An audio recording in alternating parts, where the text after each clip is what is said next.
Walt Harris and Jerry Seltzer here at trackside, the Oakland Collis Arena. The Chiefs and the Bay Area Bombers meeting in a championship round game. O'Connell arguing with the officials. He has said he is skating this game under protest. He feels that Bob Woodbury was not signed in time to be eligible for this championship game, and he's letting the officials know about that. He's a very hot-tempered man at times, and it's showing right now. O'Connell is really burning about the fact that Woodbury is in that lineup. Here we go. Both clubs at full strength. The girls are on the track as the third period gets underway here in the first half. Remember, I'll have an interview at the end of the half. A lot of folks see the second half immediately. Some will see the last half next week, but you'll get a chance to see this complete championship round game. Moreland decking Debbie Cho is trying to get out on the jam. Now the bomber gets up there. She's decked by Carolyn Moreland. Now Moreland's got a jammer coming up. Claudia Hobdy, and she's whipped out of there. And whipped out of there also on the play is Delores Roberson. So the Chiefs have two jammers out, and the Bombers unable to get anybody by Carolyn Moreland, who is wearing that pivot helmet, with Sandy Dunn out of this game with a sprained ankle. I think this Claudia Hodby wall is about 5'8", and Delores Roberson only 4'10". Oh, they're both in scoring position now. Hobby 49, Roberson 48, and back there blocking Rosetta Saunders 36 for the Bombers, and doing a great job on these Chief jammers. Look at Saunders cover that track out there, and Debbie Cho is coming around on the jam for the Bombers. Look at Saunders block out there, number 36 on Hobdy and Roberson, and Cho gets the lead, cuts off the jam, and kills that double-barreled Chief threat. So the score remains 12-9. The two jammers threatening. As soon as Debbie Cho got the lead, she cut off the jam to kill that Chief threat. Charlie O'Connell, Jerry, I can't remember when I've seen this man so mad as he is right now.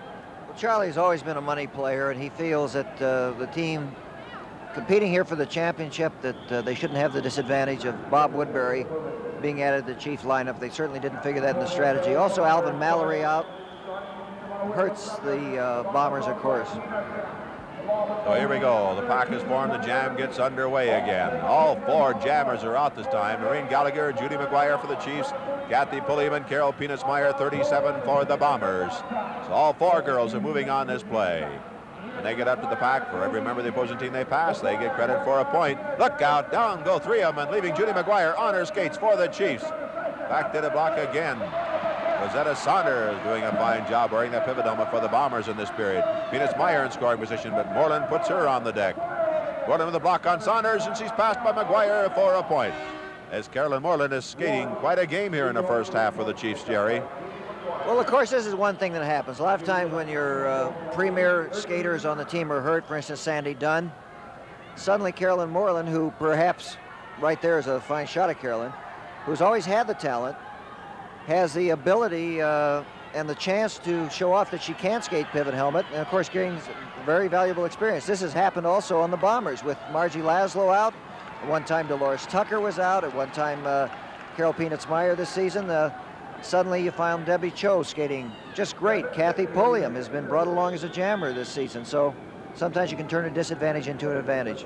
Well, the score here is 13-9. The Chiefs lead the Bay Area Bombers, a team that will open against the Chiefs, and the Chiefs open their home season. Althea Gandy whipped out, but in front of her again. Delores Roberson moving here for the Chiefs, so each team has one jammer out in the play. Roberson put down, and Althea Gandy moves away, number 39. So the Bombers have the only threat out now, both teams at full strength. Gandy moving, number 39. Back to the block again is Carolyn Moreland, number 43. Gallo was queen of the roller derby one time. And there is Saunders to help her, 36, but coming up fast is Claudia Hobdy on the jam, number 49 for the Chiefs. So Saunders will have to worry about her. There's a block, Hobdy down. Now Saunders moving up, trying to help out Althea Gandy. Moreland, jump block in there, puts her down. Gandy scores and cuts off the jam. Big jump block in there by Saunders paved the way for that Bomber point.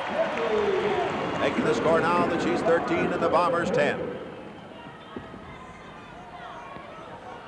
You feel like both teams still feeling each other out there, Walt, especially in the women's field. Very different pace game than the men's field. They're skating a very different kind of game. The women are skating a much more penalty-free kind of game. The men's, at least in that first period so far, has been a very rough game. Here we go. The pack is formed. Jammers trying to move out, and the Bombers going to get the first jammer out, I believe. It's Kathy Pulliam and Carol Meyer, but the ever-present Judy McGuire is out with them on the jam. Judy in the middle. If she gets the lead, she'll probably cut off the jam. O'Connell on the infield pointing it out to his skaters, telling them don't let her get in front. Blocked by Judy. Judy doesn't have to cut it off. She's going to score. The Bombers blocking in there that time for their jammers, but Judy, with blocks on both Pulliam and Carol Meyer, got the lead and took advantage of the Bombers blocking to score 3 points for the Chiefs. And they lead the Bay Area Bombers now 16-10. You know, Walt, in the past season, the Bombers, Pioneers, Chiefs have skated many games at many local high schools and colleges for clubs. If you'd like to have a game scheduled in your area for certainly non-commercial, preferably a charity or a booster club, you have a gym at a high school or college or an arena that seats more than 2,500 people, write to bookings, Post Office Box 1827, Oakland, California, 94604. And Walt, you'll come in there and help set up the track. They do. I just might do that. But I think they never skate again with my ability as a handyman. Here we go. On the jam, it's the two big guns, Saunders and Moreland. Saunders, the leg block. He's got Moreland going. Hits her again. Moreland gamely stays on her skates, and she took some wicked blocks from Rosetta Saunders. She's moving back now. Saunders at the sidestep. Moreland is down. Saunders moving on the pack now. Judy McGuire back to the block along with Claudia Hobdy. The only girl in scoring position is 36, Rosetta Saunders. Into the middle, she's cut off. Moreland moving again. She may still be a factor on this play. Moreland, there she is, coming up 43. Saunders hammers a block into her, puts her down. Saunders moves again, and Hobdy and Judy McGuire cut her off. 14 seconds of jamming time remaining. Now there's 10 seconds. Another block. Moreland is down. Saunders moving again. Time running short. Tucker trying to give her some help back there. 1 second, and no score on the play. Bombers had a great chance, but they could not score on the play, so it remains 16-10. The Chiefs lead the Bombers. I know women's captain Sandy Dunn of the Chiefs has to be very proud of all of these girls on her team. Sandy's sitting at the opposite end of the building here, and she is not supposed to be on the ankle yet. She hurt it just about 4 days ago. She's supposed to be off for at least a week. Walt, she came here, put on her skates. There's Carolyn Moreland, and tried to warm up tonight. She was going to skate this game, and she just couldn't put any weight on it, and a very frustrated girl. Well, it's not true that when I was playing third base in that all-star softball game and she slid into third, that's the time she sprained her ankle. It was another time in that game. I see. I had nothing to do with it. Here we go. Packs form. Jam gets underway. 3:24 to go in the third period in the first half. 16-10 is the score. The Chiefs lead. Don't forget I have an interview at the end of the half. Judy McGuire on the jam with Pulliam, 31 of the Bombers. Judy McGuire with the lead, the flashing blonde, number 45, pouring it on. Pulliam alongside again, though. Secondary jammers are also out in the play. Elaine Bonham, 33 for the Bombers. Putting Gallagher on the rail. Pulliam working on McGuire. She's got her go, and she's got her down. And away goes Kathy Pulliam, 31 for the Bay Area Bombers. Moving on a pack, and there is Carol Meyer to help her, 37, but Carolyn Moreland gets in between them. There's Carol talking to Pulliam, the two little girls teaming up on Carolyn Moreland. Here come two Chief jammers. Jam cut off. Meyer, low ankle block on Moreland, paved the way for that point, but Pulliam would then immediately cut off the jam because the Chiefs had two girls in scoring position. 16-11 is the score. The Bombers seem to be only able to get 1 point at a time. 16-11. The Chiefs by 5. 2:20 to go here in the third period of play in the first half. Carolyn Moreland there, number 43, ready to go again. You can say it's been a frustrating game, of course, for Sandy Dunn because she can't skate. It's been a very frustrating season for Carol Meyer. Out over half the season with injuries.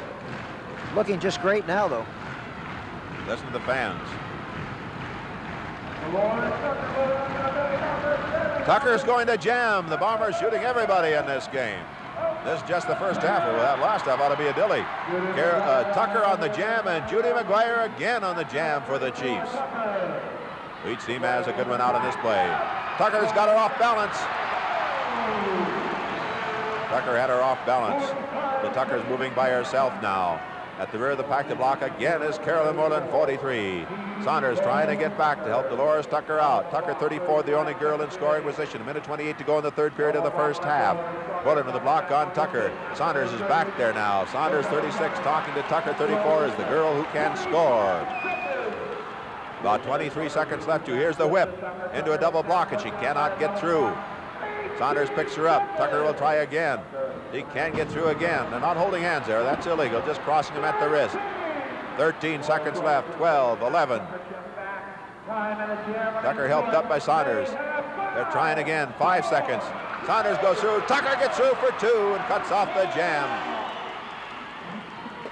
Saunders finally got through that double block. Tucker was able to follow her through and pick up 2 points for the Bombers, making the score the Chiefs 16 and the Bay Area Bombers 13.